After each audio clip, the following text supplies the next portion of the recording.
যত দ্রুত সম্ভব নির্বাচন দেয়া জরুরি বলে মন্তব্য করেছেন বিএনপি চেয়ারপারসনের উপদেষ্টা আমানুল্লাহ আমান। সকালে বিএনপির ৯০-এর ডাকসু নেতাদের উদ্যোগে শহীদ আসাদ দিবস উপলক্ষে ঢাকা মেডিকেল কলেজের স্মৃতিস্তম্ভে শ্রদ্ধা নিবেদন শেষে তিনি কথা বলেন।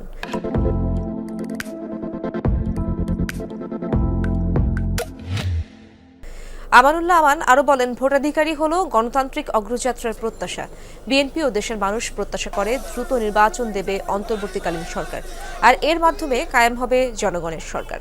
এ সময় শহীদ আসাদের ছোট ভাই ডক্টর মোহাম্মদ নুরুজ্জামান পাঠ্য বইয়ে শহীদ আসাদের ইতিহাস যুক্ত করার দাবি জানান।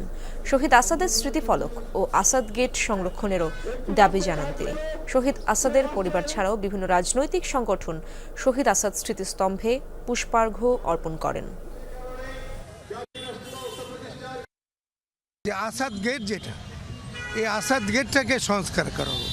একটি পুস্তকে আগে আসাদের নামে ছিল, কিন্তু সেটা আজকাল আর বই দেখতেছি না, সেটা অন্তর্ভুক্ত করা হোক। আমরা প্রত্যাশা করি যে যত দ্রুত সম্ভব তারা নির্বাচনটা করবে এবং সেই নির্বাচনের মাধ্যমে জনগণের যে সরকার প্রতিষ্ঠার যে আকাঙ্ক্ষা জনগণের এবং শহীদের রক্তদান, সেই আশা পূরণ হবে।